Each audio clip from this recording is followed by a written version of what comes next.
دوستو اللہ تعالیٰ نے اس دنیا میں کروڑہا قسم کے جاندار پیدا فرمائے ہیں۔ ان میں سے ہر جاندار کی خلقت میں کوئی نہ کوئی حکمت پوشیدہ ہے۔ ہر جانور کی کوئی نہ کوئی خاصیت ہے جو فائدہ یا نقصان پہنچاتی ہے۔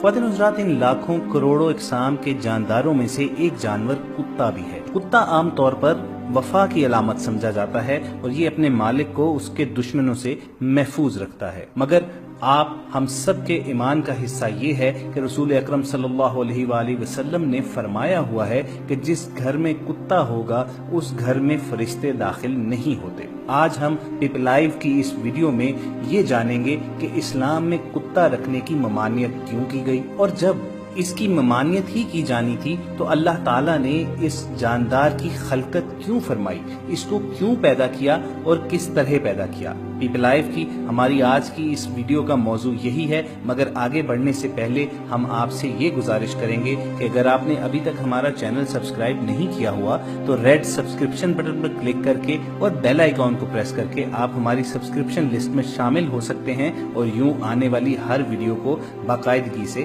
حاصل کر سکتے ہیں۔ دوستو، کتے کی تخلیق کے مقصد کے بارے میں اور کتے کو کیسے پیدا کیا گیا، اس بارے میں دو حکایات ہیں۔ مذاہب کی قدیم کتابوں کے مطابق ابلیس یعنی شیطان ایک جن تھا اور اللہ تعالیٰ نے اس کی عبادت کے باعث اسے فرشتوں میں شامل کر لیا۔ بعد ازاں اس کی ریاضت کا سلسلہ جاری رہا۔ اس کائنات کا کوئی ایسا چپا، کوئی ایسا ٹکڑا نہیں تھا جس پر ابلیس نے سجدہ نہ کیا ہو۔ یہ ان سجدوں، ان ریاضتوں اور ان عبادتوں کا نتیجہ تھا کہ اللہ تعالیٰ نے ابلیس کو فرشتوں کا سردار بنا دیا، لیکن پھر ابلیس غرور کا شکار ہو گیا اور اس نے مٹی کے پتلے یعنی آدم علیہ السلام کو سجدہ کرنے سے انکار کر دیا۔ یہاں سے خیر و شر کی طاقتوں کے درمیان جنگ کا آغاز ہوا۔ قدیم صحائف میں لکھا ہے کہ جب شیطان کو حضرت آدم علیہ السلام کو سجدہ کرنے کا حکم دیا گیا تو اس نے حضرت آدم پر حقارت سے تھوک دیا۔ شیطان کا تھوک حضرت آدم کے پیٹ پر گرا۔ بعد ازاں اللہ تعالیٰ نے جب حضرت جبرائیل کو تھوک والی مٹی نکالنے کا حکم دیا تو حضرت جبرائیل نے یہ مٹی نکالی۔ حضرت آدم کے پیٹ پر ایک چھوٹا سا سوراخ بن گیا۔ یہ سوراخ ناف کی شکل میں آج بھی ہمارے پیٹ پر موجود ہے۔ اللہ تعالیٰ نے ناف کی مٹی سے بعد ازاں کتا بنایا۔ خواتین حضرات، قدیم صحائف کی روشنی میں کتے میں دو خصائص ہوتے ہیں، اور یہ دو خصلتیں اس لیے ہیں کہ یہ انسان سے محبت کرتا ہے۔ کیونکہ یہ انسان کی مٹی سے بنا تھا اور یہ انسان پر بھونکتا ہے۔ اس کی وجہ قدیم صحائف میں یہ درج کی جاتی ہے کیونکہ یہ اس میں شیطان کا تھوک شامل ہے۔ آپ کو یہ جان کر حیرت ہوگی کہ کتا دنیا کی واحد مخلوق ہے جو شیطان کو بھی دیکھ سکتی ہے۔ شاید یہی وجہ ہے کہ رات کے اندھیرے میں جب شیطان کے قافلے آسمانوں سے اترتے ہیں تو کتے اوپر دیکھ کر ایک خوفناک آواز نکالتے ہیں۔ کتے کی تخلیق کا سبب اور اس کی پیدائش کے عمل کے بارے میں دوسری روایت ہمیں نور المبین نامی کتاب میں ملتی ہے۔ مولا علی علیہ السلام نے نبی اکرم صلی اللہ علیہ وآلہ وسلم سے دریافت کیا کہ اللہ تعالیٰ نے کتے کو کیوں پیدا کیا؟ آپ نے فرمایا کہ اللہ نے اس کو ابلیس کی تھوک سے پیدا کیا۔ عرض کیا کہ وہ کیسے؟ آپ نے فرمایا جب اللہ نے حضرت آدم اور حضرت حوا علیہ السلام کو زمین پر اتارا تو یہ دونوں چڑیوں کے چوزوں کی مانند کانپ رہے تھے۔ اس وقت ابلیس زمین پر حضرت آدم علیہ السلام سے پہلے آ چکا تھا۔ جب اس نے انہیں دیکھا تو دوڑا اور زمین کے درندوں کے پاس پہنچا اور بولا کہ آسمان سے دو پرندے گرے ہیں، ان سے بڑا پرندہ شکار کبھی کسی نے نہیں دیکھا، چلو انہیں کھا لو۔ یہ سن کر درندے ابلیس کے ساتھ دوڑے۔ ابلیس ان کو راستے میں للکار رہا تھا اور چلا رہا تھا کہ اب تھوڑی دور کی مسافت ہے، اور جلدی جلدی بولنے سے اس کے منہ سے تھوک گر رہا تھا۔ تو اللہ نے اس تھوک سے نر اور مادہ کتے پیدا کر دیے۔ وہ دونوں حضرت آدم اور حضرت حوا علیہ السلام کے سامنے کھڑے ہو گئے اور ان دونوں نے ان درندوں کو ان کے قریب آنے نہیں دیا۔ اسی دن سے کتا جنگل کے درندوں کا دشمن اور درندے کتوں کے دشمن ہو گئے۔ غالباً کتے میں وفا کا عنصر اسی لیے شامل ہے کہ یہ روز ازل ہی سے انسان کی حفاظت کے لیے معمور کیا گیا ہے۔ مگر دوستو، یہاں سوال یہ اٹھتا ہے کہ جب اس میں یہ خاصیت پائی جاتی ہے تو اس کے باوجود کتے کو گھر میں رکھنے سے مسلمانوں کو کیوں منع فرمایا گیا ہے؟ یہی ہماری اس آج کی ویڈیو کا ٹاپک ہے اور ہم اس کو ایک تفصیلی جواب کی صورت میں آپ تک پہنچائیں گے۔ یہاں ہم کچھ سائنسی انکشافات ضرور آپ کے ساتھ شیئر کریں گے کہ جس کے بعد آپ کے ذہن میں کسی بھی قسم کی کوئی شک کی گنجائش نہیں رہے گی کہ بالآخر نبی صلی اللہ علیہ وآلہ وسلم نے ہمیں بلا ضرورت گھر میں کتے پالنے کی ممانعت کیوں فرمائی ہے۔ خواتین و حضرات، بڑے دکھ کی بات ہے کہ یورپ کی تقلید میں ہمارے ہاں بھی امیر گھرانوں میں کتوں سے کھیلنا اور شوقیہ طور پر گھروں پر کتے پالنا ایک فیشن اور سٹیٹس سمبل بنتا جا رہا ہے۔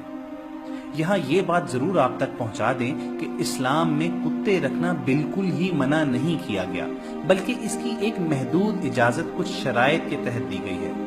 چنانچہ جو کتے کسی ضرورت سے پالے جائیں، مثلا شکاری کتے یا کھیت اور مویشیوں وغیرہ کی حفاظت کرنے والے کتے، وہ اس حکم سے باہر ہیں۔ مشاہدے کی بات یہ ہے کہ لوگ کتوں پر تو خوب خرچ کرتے ہیں، لیکن انسان کی اولاد پر خرچ کرنے میں بخل سے کام لیتے ہیں۔ مغرب میں تو ایسے بے شمار لوگ ہیں جو مرتے وقت اپنی جائیداد کتوں کے نام کر جاتے ہیں اور اپنے پڑوسی حتیٰ کہ اپنے بھائی تک کو بھول جاتے ہیں، اپنے عزیز و اقارب سے بے رخی برتتے ہیں۔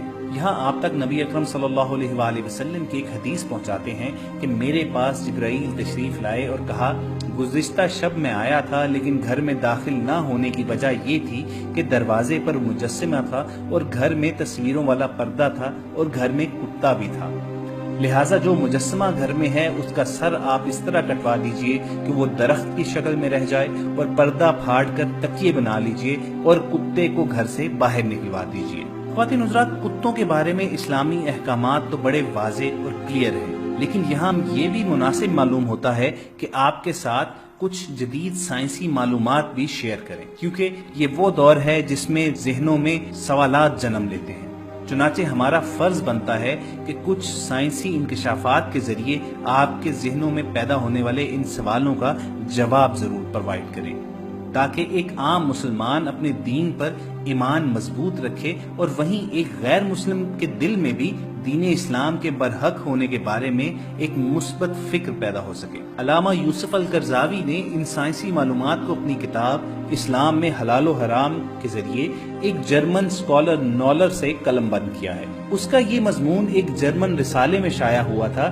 اس مضمون میں ان اہم خطرات کو بیان کیا گیا ہے جو کتے کو پالنے یا اس کے قریب رہنے کی صورت میں لاحق ہوتے ہیں۔ نولر لکھتا ہے کہ گزشتہ چند برسوں میں لوگوں کے اندر کتا پالنے کا شوق کافی بڑھ گیا ہے، جس کے پیش نظر ضرورت محسوس ہوتی ہے کہ لوگوں کی توجہ ان خطرات کی طرف مبذول کرائی جائے جو اس سے پیدا ہوتے ہیں، خصوصاً جبکہ لوگ کتا پالنے ہی پر اکتفا نہیں کرتے بلکہ اس گھر میں اس طرح چھوڑ دیا جاتا ہے کہ وہ چھوٹوں اور بڑوں کے ہاتھ چاٹ لے، ان کی پلیٹوں میں رکھا کھانا کھا جائے۔ طبی نقطہ نظر سے دیکھا جائے تو کتے کو پالنے اور اس کے ساتھ خوش طبعی کرنے سے جو خطرات انسان کی صحت اور اس کی زندگی کو لاحق ہوتے ہیں ان کو معمولی خیال نہیں کیا جا سکتا۔ بہت سے لوگوں کو اپنی نادانی کی بھاری قیمت ادا کرنی پڑتی ہے۔ اس کی وجہ یہ ہے کہ کتوں کے جسم پر ایسے جراثیم ہوتے ہیں جو دائمی اور لا علاج امراض کا سبب بنتے ہیں، بلکہ کتنے ہی لوگ اس مرض میں مبتلا ہو کر اپنی جان سے ہاتھ دھو چکے ہیں۔ اس جراثیم کی شکل فیتا کی مانند ہوتی ہے اور یہ انسان کے جسم پر پھنسی کی شکل میں ظاہر ہوتے ہیں۔ گو اس قسم کے جراثیم مویشیوں اور خاص طور سے سوروں کے جسم پر بھی پائے جاتے ہیں، لیکن نشو و نما کی پوری صلاحیت رکھنے والے جراثیم صرف کتوں پر ہوتے ہیں۔ یہی جراثیم گیدڑ اور بھیڑیے کے جسم پر بھی ہوتے ہیں۔ یہ جراثیم اتنے باریک ہوتے ہیں کہ دکھائی دینا بھی مشکل ہوتا ہے۔ یہ جرمن اسکالر نولر آگے لکھتا ہے کہ یہ جراثیم انسان کے جسم میں داخل ہوتے ہیں اور وہاں مختلف شکلوں میں ظاہر ہونا شروع ہو جاتے ہیں۔ یہ اکثر پھیپھڑے، عضلات، تلی، گردہ اور سر کے اندرونی حصے میں داخل ہوتے ہیں۔ ان کی شکل بہت کچھ بدل جاتی ہے، یہاں تک کہ خصوصی ماہرین کے لیے بھی ان کی شناخت مشکل ہو جاتی ہے۔ بہرحال اس سے جو زخم پیدا ہوتا ہے، خواہ وہ جسم کے کسی بھی حصے میں ہو، صحت کے لیے سخت مضر ہے۔ ان جراثیم کا علاج اب تک دریافت نہیں کیا جا سکا۔ جرمن ڈاکٹر نولر کا بیان یہ ہے کہ کتے کے جراثیم سے انسان پر جو زخم ابھر آتے ہیں ان کی تعداد 1% سے کسی طرح کم نہیں، اور بعض ممالک میں تو 12% تک اس میں مبتلا پائے جاتے ہیں۔ اس مرض کا مقابلہ کرنے کی بہترین صورت یہ ہے کہ ان جراثیموں کو کتوں تک ہی رہنے دیا جائے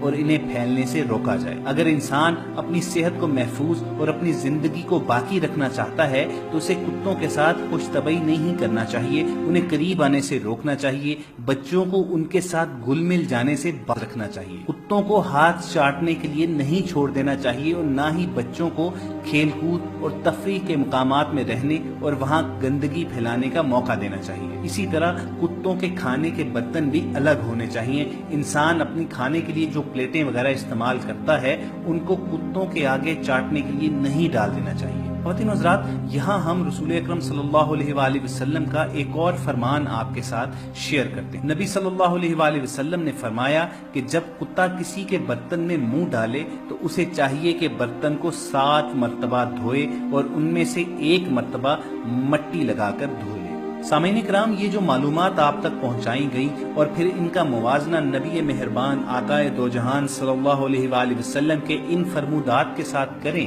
جن میں آپ صلی اللہ علیہ وآلہ وسلم نے گھر میں کتے پالنے سے منع فرمایا، یا پھر اگر کسی پلیٹ میں کسی برتن میں کتے کا منہ لگ جائے تو اس کو پاک کس طرح کرنا ہے، تو یہ غور کی بات ہے کہ کیا اس زمانے میں کوئی جدید لیبارٹری موجود تھی کہ جہاں سے حاصل ہونے والی معلومات کی بنا پر آپ صلی اللہ علیہ وآلہ وسلم نے صحابہ اکرام کو ان باتوں کی تلقین فرمائی؟ یقیناً ایسی بات نہیں تھی۔ تو پھر ان تمام نصیحتوں کا ماخذ کیا تھا؟ خواتین و حضرات، ہمارا ایمان ہے کہ وہ ماخذ رب ذوالجلال کی ذات بابرکت ہے۔ اس کا ثبوت قرآن مجید کی سورہ نجم کی اس آیات مبارکہ میں ملتا ہے کہ وہ اپنی خواہش نفس سے نہیں بولتا، یہ تو ایک وحی ہے جو اس کی طرف کی جاتی ہے۔ تو دوستو، ہم نے آج آپ سے یہ شیئر کیا کہ کتے کی خلقت کا سبب کیا تھا، کتے کو پیدا کس لیے کیا گیا اور کس طرح کیا گیا، اور پھر اتنی ساری خصوصیات ہونے کے باوجود اسلام میں کتا گھر میں رکھنے کی ممانعت کیوں فرمائی گئی۔ اس سلسلے میں ہم نے اپنے آقا حضرت محمد صلی اللہ علیہ وآلہ وسلم کے مختلف فرمودات رکھے، اس ساتھ ساتھ کچھ میڈیکل ایڈوائزز اور سائنسی انکشافات کے ذریعے آپ تک یہ پہنچایا ان فرمودات کے پیچھے کیا حکمت کار فرما تھی کہ رسول اکرم صلی اللہ علیہ وآلہ وسلم نے کتوں کو ہمیں اپنی زندگیوں سے دور رکھنے کا درس دیا۔ ہم امید کرتے ہیں کہ آپ کو ہماری یہ ویڈیو پسند آئی ہوگی، اسے شیئر کیجیے اور کمنٹ سیکشن میں ہمیں اپنی آراء سے ضرور آگاہ کیجیے گا کہ آپ ہمارے چینل پر آئندہ ویڈیو کس ٹاپک پر دیکھنا چاہتے ہیں۔